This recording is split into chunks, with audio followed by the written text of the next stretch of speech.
Very happy to have back on our bench racing hotline driver, the number 22 Shell Pennzoil Ford for Penske Racing. It is Joey Logano. Welcome back to the show, Joey. Thank you. How you been? Hey, we've been terrific. You had a great run going at Michigan, consistently in the top 5. Actually, and I didn't even know there was a stat for this. They said your average position throughout the race was 5.5. There's always new stats I get, but you finished ninth. What happened between 5.5 average and ninth? I know you never want to see an average finish or an average running position better than your finish, but the time it pays out is at the end. But we got to the point that we had the pit put fuel in.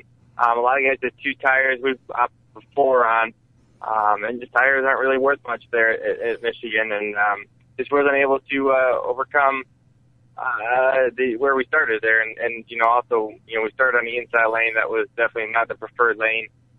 So we lost a couple spots on the restart actually, and you're trying to make them up, and all we were able to get back to was ninth, unfortunately. So it's a very hard track to pass, and tires aren't worth much, and the track position race, and just kind of got beat there. So we got to look at the positives that came out of that.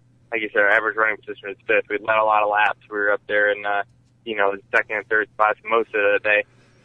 So we'll take that positive out of our day and take our Shell Pennzoil Ford to Sonoma this week, a little road course racing, and have some fun out there.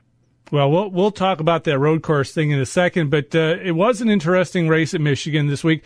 But I got to tell you, my father missed like the last half of the race because a neighbor of his was out putting a tree in. He cut a cable line, couldn't watch the thing. And why is that important? Everybody asks. Well, the important thing is because of the fact that Shell has this ongoing relationship with call before you dig, dial 811. God, don't dial 911. Geez, we better make sure of that. But 911 is after 811. If you don't call 811, you end up calling 911. So now, which one you'd rather call? Call 811. But the really cool thing about that, too, is putting this back to Sonoma, is that some race fan has a chance to go out to Sonoma as well because of the Dial 811 program. Yeah, they had a sweepstakes called Spring to Sonoma sweepstakes that the Common Ground Alliance put on to come watch a race, and it'll be pretty cool. 811 is going to be on the car this weekend on Sonoma, and you've been able to have a partnership with them for a while, and it's been fun with them. We've gone to a lot of conferences, and actually before I started working with Shell, I had a relationship with 811 and did some things with them. So it's kind of funny how it all ties together now. And basically, 811 is someone you call. It's free, and it will come out to mark your underground utility lines, pipes, all that stuff, to make sure you're not that guy that has to call 911. Yeah. It's not electricity for everyone on your block. You don't want to be that guy. So it's a good call, and obviously it's free, so it's kind of a no-brainer in my eyes. Yeah, I guess if you're going to cut somebody's cable line, you might as well cut their power line too, because they're going to be mad at you any way you look at it. So you might as well go in for a penny, in for a pound for the whole thing. You're sitting 14th in points after 15 races, but you don't have any wins yet. Do you need to have a win, you think, to get into the chase at this point? No, we don't need to. We're 12 points out of the top 10 right now. Yes, the win would help us a lot and make us feel a lot more secure about where we're sitting. But the points are really close, and we've gone through a lot of adversity this year. Obviously, with our points penalty, that's 25 points. We've had a couple wrecks. We've had some mechanical issues in the beginning of the season that's put us back in the points there. But we're coming off 5 straight top 10 finishes, and that's how you get some points back. We just got to keep whipping out this top 10 week in and week out. And before you know, we're going to be there. And, we've been gaining a couple spots every weekend with these top 10. So we've got to be consistent.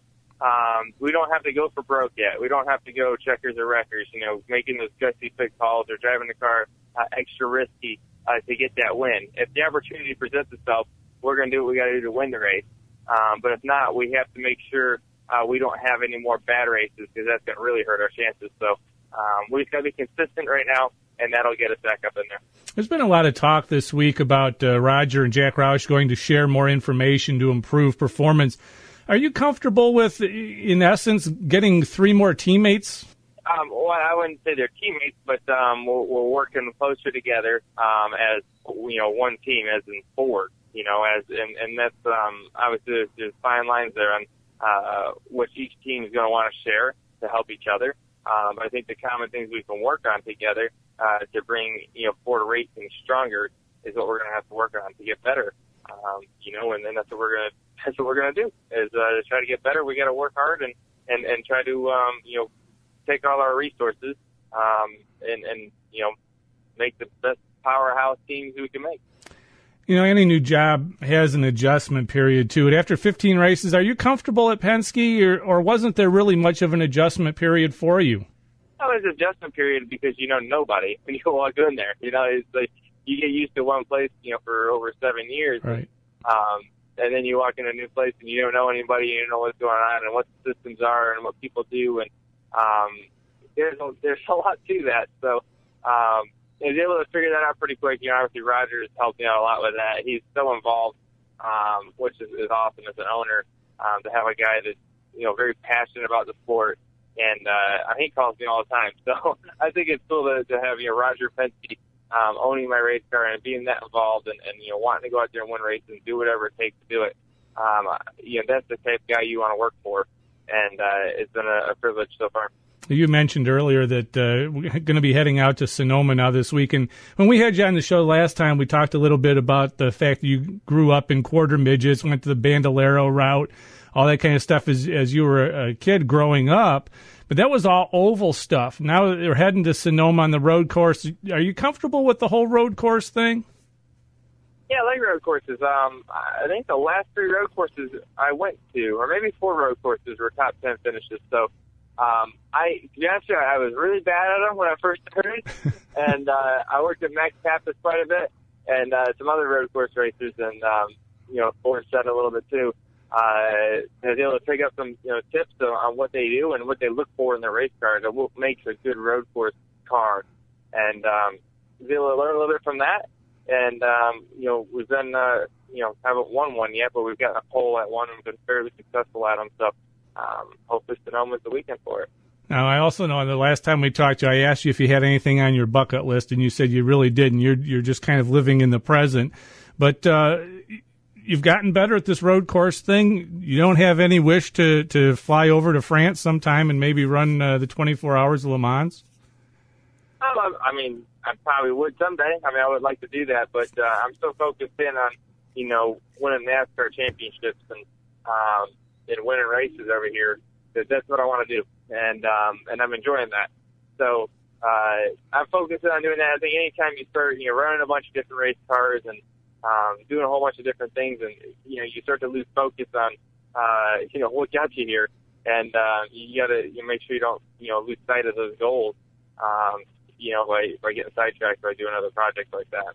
We're talking with Joey Logano, and with Kyle Busch's success in the Nationwide Series, the guy's won like 900 bazillion races over there. There's always talk, about Cup drivers running Nationwide. You've got 19 wins over there.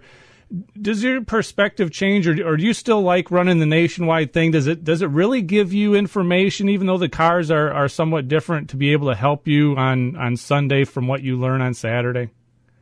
I think it helps. Some weekends help more than others, but I do think it helps. And there's pros and cons to it. Obviously you're losing some debrief time between your crew chief and your Cup cars, but you're able to pick up some things on the racetrack. And even if the tire is different, stuff like that, I feel like the first 20 laps of the race, you're a little bit more ready to race, and you kind of know what to expect a little bit better if you ran that Nationwide race. So I do think it's a good thing. I enjoy running them, and that's what it's taken these days for a Nationwide team to get sponsorship. Unfortunately, it's taken Cup drivers to be able to feel these sponsors so we can actually race, so there can actually be teams out there racing. So that's kind of part of the program on why we do it. But also, I do feel like there's some advantages of running them. All right. Well, Joey, thanks so much for spending time with us. I do truly appreciate it. I make sure everybody remembers to call 811 so they don't have to call 911. And we appreciate you spending time. Good luck out in Sonoma. As always, we're watching and rooting. 10-4. Thank you. Appreciate it. Have a good one. All right. Thank you. Joey Logano, driver of the number 22 Shell Pennzoil Ford. Make sure you watch for him every week. This is the fastest show on Ustream TV on Pit Row. This is On Pit Row. On Pit Row. Hey, this is Regan Smith. This is Lee Spencer. This is Chad McCummey. Hi, this is Frank Kimmel. Hi, this is Joe Nemechek. Hi, this is Kenny Schrader. This is Boris Sedge. I'm Tony Stewart. You're on Pit Road. Take it from me, don't speed. Liking the On Pit Row Facebook page is the easiest way to watch or listen to On Pit Row at work or at home. On Pit Row is live every Tuesday from 5 to 7 p.m. Eastern. While you're at On Pit Row on Facebook, click the Join Our Crowd button on Ustream for access to archive shows and selected show highlights. Download the iPhone or Android app for Ustream to watch On Pit Row on your phone. Follow Steve on Twitter at Bench Racing or Charlie at On Pit Row. Like us at On Pit Row on Facebook, follow Steve and Charlie on Twitter, and join our crowd on Ustream TV for the fastest 2 hours on Ustream, the radio or the net. On Pit Row. MyMetroToledo.net, the place to go when you want to know where to go in Metro Toledo. MyMetroToledo.net, the best pizza, tastiest ribs, most bodacious burgers?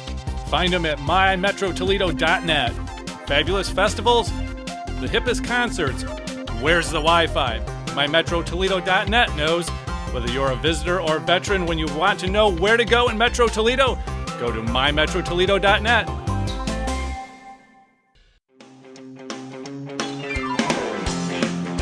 Are you a NASCAR fan? Do you have a need for speed? If you do, join me, Steve Ronkowitz. And me, Charlie Turner, every week for the fastest 2 hours on Ustream TV. On Pit Row. We'll talk NASCAR with great guests like Kenny Wallace, Jeff Hammond, Bobby Allison, and you. Whether it's the JimWhiteToyota.com Fast Lap or the Shell Gasoline Comment of the Day. On Pit Row is the best NASCAR talk anywhere. Join us live every Tuesday from 5 to 7 p.m. Just log on to onpitrow.com and click on the Listen Live button. On Pit Row. The fastest 2 hours on Ustream TV.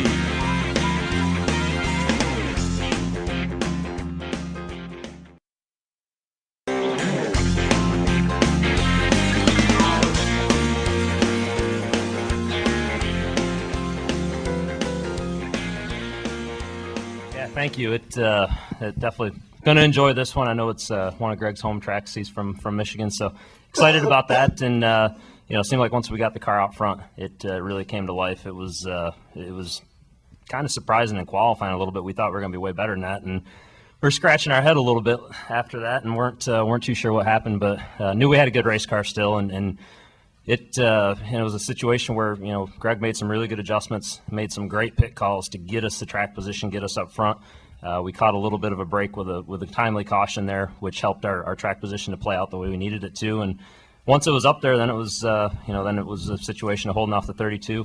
Kyle had a fast car, and I had watched him earlier in the race. I knew that he was getting real tight behind other guys, and the guys he was getting tight behind didn't have as good of a car as we did. So I felt confident that even though he was drafting up on us a little bit there, he wasn't going to get much closer than that 5 car lengths gap, and just tried to break the air occasionally just to keep him honest about it. And things worked out good and worked out in our favor. So proud of this whole team. This whole organization has really worked their butts off this week.